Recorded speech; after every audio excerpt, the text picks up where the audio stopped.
Andy Austin here with another metaphors analysis. Now this is a good one. When I saw this posted on the Metaphors of Movement Facebook page by Alison, it caught my attention straight away for two reasons. One is my heart sank. This is one of those metaphors that when if I get a client present one of these, I think, oh no, this is going to be a challenge. And the other one is, it seems like an incredibly complicated metaphor. It isn't. It's just that the person's experience is complicated. There's a definite relationship between the density of information inside metaphor and how much information is actually presented with the metaphor. It sounds like a paradox. Essentially, it's this.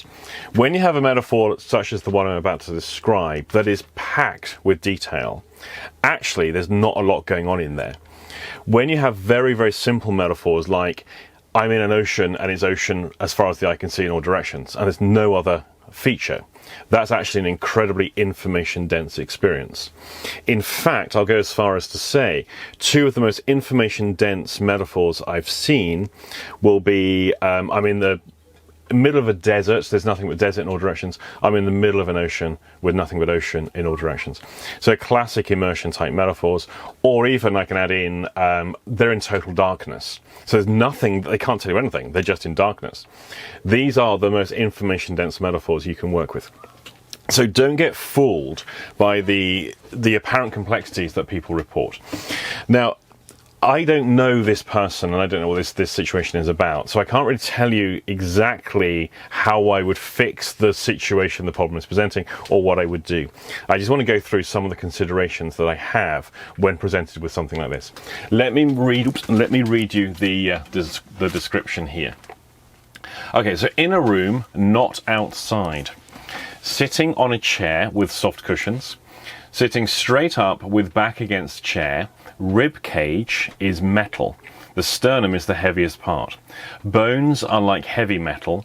Neck is also like metal. Looking forward and downward. There's a wall in front, about 3 meters in front. Can't see much because they're looking down. To the right, about 3 meters away, there's a window that's directly right, and outside there, it's dark. Behind, there's a cement wall. To the left, and this is my attempt at drawing something, I'm not very good at spatial stuff drawing. To the left here is a table. It's a long glass-like long table. The top is glass-like liquid, query water. Bottom, transparent plexiglass, extends behind him quite a way, and a little bit in front. To the left forward, so left in front here, there's a door that opens inward. And outside of that is desert and sand. The floor is regular floor like a house, and up is the ceiling. Nothing special, nothing dangerous.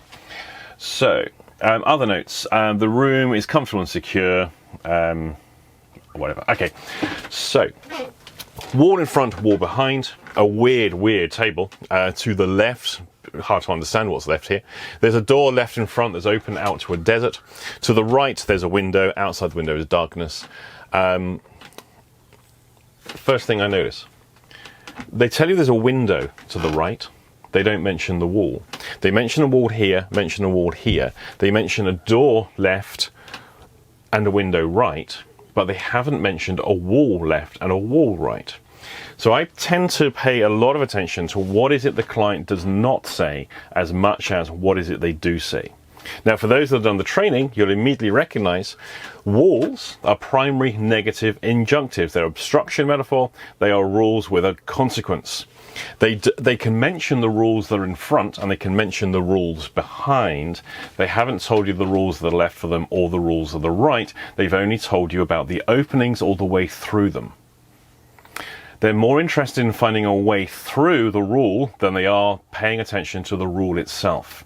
And a lot of us can do this in various contexts. There will be times when we know the rules. We're not going to pay any attention to those because we know a way around it. We know a way through them. And that is what is happening here. So now I'm going to pay attention to the delivery the client has of themselves to me. Because if I'm going to be right about this, and I'm going to try and help them do what's right for them, they are not going to be paying attention to the rule. They're going to be paying attention to what's through that, a way through it. This might not help them as a long-term strategy. The rules do apply to them, whether they like it or not. However, what's outside is very much dark. So if we try and get them to face what's right or pay attention to what's right, they don't know because they're in the dark. And if we get them to pay attention to what's left, it's a desert, there's nothing much left there. Again, they're not going to pay attention to the rules of that. They only want to pay attention to the opening that's available for them. So this will help give me some kind of clues as to how this person will respond to all types of rule, including guidelines. Paths are guidelines, right? So with that in mind, I also know they're not standing up for themselves and they feel pretty heavy. Think about heavy metaphors, grounded down to earth, that kind of stuff, but also having substance, staying grounded, feeling the weight of the situation. Having some substance themselves being a heavy weight. What is it that's heavy? It's their bones. This is all bones, skeleton, having a backbone, that kind of stuff. Standing up for yourself is all about support. So how does this person support themselves? They are not supporting themselves. They are supported. Despite the inherent inner strength this person possesses through their skeletal frame that's made of metal, it is too much for them to bear. And they are not able to support themselves. They take the whole thing sitting down. They are supported, and they're supported in comfort. So we have a person who themselves feel weighed down by themselves. They're supported in comfort. How likely am I to be able to get them to stand up for themselves and stand on their own 2 feet? This is a person who is dependent on the support they receive. Why? Because they're heavy. They have a lot of substance about them. They're strong. They're weighed down. Well, good luck working with this client to get them to actually take any steps whatsoever. Now, what have they got to do before we get them to take any steps? They've got to stand up for themselves. And if I take a supportive role for them, a supportive role, they are not likely to stand up for themselves because they don't need to. I need to give them a reason to stand up for themselves. And this is where I excel. As my personality and the antagonistic frame that I tend to operate from, I'm going to antagonize this person and give them something to stand up for. I'm going to make them find what do they stand for. I'm not going to be supportive of them. I'm going to do the exact opposite, to encourage them to stand up for themselves. And then from that position, once they've stood up to me, now I can get them to take some steps. So those are the overall considerations I'll have in terms of the framework of how I approach this particular situation. It won't look pretty. It probably wouldn't look very professional either. I could be fairly certain of, but I can predict it'll be fairly effective. Let's look at what else we have within this metaphor. So we have an opening that's left and we have a way out, at least that they can see through, that's right. They can't move forwards, they can't go back because they're obstructed there. And in order for them to go anywhere, they first of all have to stand up for themselves and be willing to give up the comfort and feel the weight of themselves. That's a big undertaking. Wouldn't necessarily expect that to happen in a single session.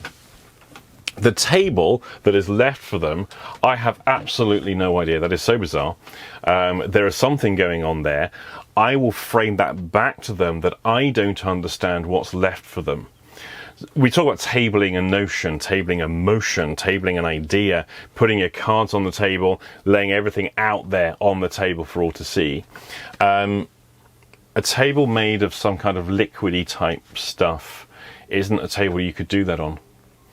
So I'm just wondering if what's left for them would make it very hard to understand the options that are left. So I would largely be disregarding of that table, and I would just play the line of, I don't understand what's left for you.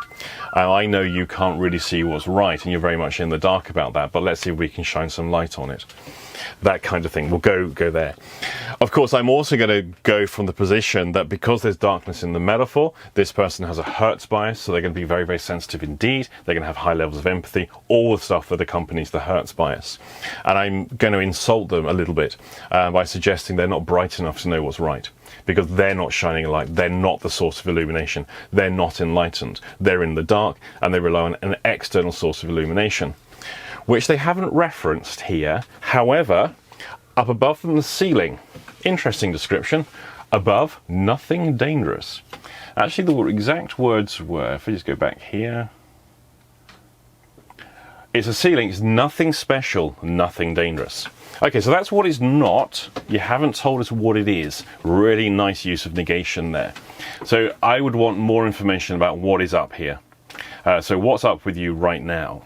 Don't tell me what it's not. Let's pay attention to what it is. The other one is the person's looking down. Why do they look down? Probably because everything's heavy. That would be the kind of response we'll get. And they can't even look up. So they may not even know what's there because they're not able to look up. So I've got to get them looking up. I've got to get them standing up for themselves. I've got to give them reason to stand. I've got to get them to know what it is they stand for. And also they have to pay a lot more attention to the inner strength they've got and have the ability for them to carry that. Now, what are this skeleton that is made of metal? It's really simple. This is their identity. When we find aberrations within the physical frame, within the body, for example, I've seen this a couple of times, when the person doesn't have a body, they're just a pair of eyeballs within the landscape, they're nobody. They're a no one. They're a nobody. At least this is a somebody, but inwardly, what is it? It's somebody they don't want to be. So when we have a metaphor of the body where the body is not what it should be, they're not being what they're supposed to be. So now what we have is their inner core, and this is about their inner core, is not their inner strength, their inner framework, their inner support is not what it's supposed to be. It's not natural. It's something else. And so here, the change work, first of all, needs to be inner. We need to have an inner change work before they can stand up for themselves and take steps. However, this person may be looking to make an outer change in order to support the comfort that they've got. Those that have done training will also immediately recognize this is a container metaphor, so at some point we're going to get this person to grow up. Now, I don't know because I haven't met the person. I don't know whether I'd get them to grow up first or get them to stand up for themselves first and take steps. Not quite sure which way round I'd go. If the person sitting opposite me is churlish and childish in their delivery, alrighty, they need to grow up first. And we'll get them to grow up and grow out of this. And then we can get them to stand up for themselves and so on. If they're not churlish and childish, and actually they are just depressed because they're so down and heavy, but comfortable with that depression, then in which case I will potentially do the other thing first before getting them to grow up. It's hard to know until I meet the individual. The sequence by which I deliver these things will very much depend on the delivery of the person of themselves inside the session. What else have we got here? Now, the other aspect here, and those that have done the training more recently with me will be aware of this, but those who did the training years ago won't necessarily know. As a container metaphor, this is the worst type of container. It's a container with an exit. Now, containers with an exit, essentially, I'll cut a very long story short. It suggests the person has to consent to the situation in which they find themselves. This was inevitable. It's a container metaphor. So they didn't choose this. This was always going to be their destiny as a result of their birthright. Do the level 1 training and that will make sense. It's on the metaphors in my attic stuff as well. It's explained there. Because they didn't choose this, they've been born into this situation, and this is what's evolved from the situation they were born into. A container that doesn't have an exit, it's very obvious what's going on. It's a trap. But a container with an exit, you choose to stay. And that's because you actually haven't got a choice. It might be presented to you that you have a choice, but you know you haven't. All right, under this roof, you obey these rules. And you can leave if you want to. You can go out that door anytime. You don't have to stay here if you don't want to. Okay, it's presented to you as a choice, but the reality is you haven't got a choice. You know that, they know that. But now you're living in a framework that's been put around you that basically says, yeah, you choose to stay here, therefore you consent to the unfairness and the problems of this environment. So this is a person who's living under potential tyranny and threat at whatever level within the domestic environment in which they grew up. And it was basically framed to them that they've consented to this, and that's why it's done. We treat you like this because this is how it is and you choose to stay. If you didn't stay, it wouldn't be like this. So you can leave if you want to. But you don't leave, that's why it has to be like this. and you don't have any choice to leave. So containers with exits very, very much denote that kind of double bind, tyrannical type situation in which people can find themselves in domestic situations growing up. It's not very nice, but it's so subtle and it's so invisible to everybody else that potentially no one would even see this happening, including the person themselves. They don't understand what's happening to them and why it is the way it is. And so quite often, to sit down and accept the comfort that is offered within that context and fail to ever get up and find the strength to stand up for themselves and to leave, is just easier to sit down, because that way they don't actually invoke a worse situation. So that would give me a background of this person. And I think that's all I've got, really. So at some point, they need to develop inner strength to stand up for themselves and to take steps. They also need to grow up and grow out of this. I will point out to them that this is a container. It was inevitable. They didn't choose this. And the issues of the exits too. And I'm likely to be a little bit antagonistic to this person to get them to stand up for themselves. I need to find that button that will actually get the response from them, that will invoke standing up to me. Let's start there, and then we build on that one next. I know they've got the Hertz bias, as we mentioned before. There's the desert out there to the left. So going right versus going left have very, very different connotations. For those that have done the level 3 training, hopefully you'll understand the distinctions there. They can't move forwards, they can't go back. So this comes down to what is left. Well, that will be transformation. What is right? Well, enlightenment. Those are the two things, and they seem to be mutually exclusive from the position in which the person is sat, and they're quite comfortable with that at the moment. I think that's all I've got. If you have any other observations, any thoughts, any other idioms or things within that, any questions, stick them in the comments section below. Hit the like button, you know you want to, and I'll see you in the next video.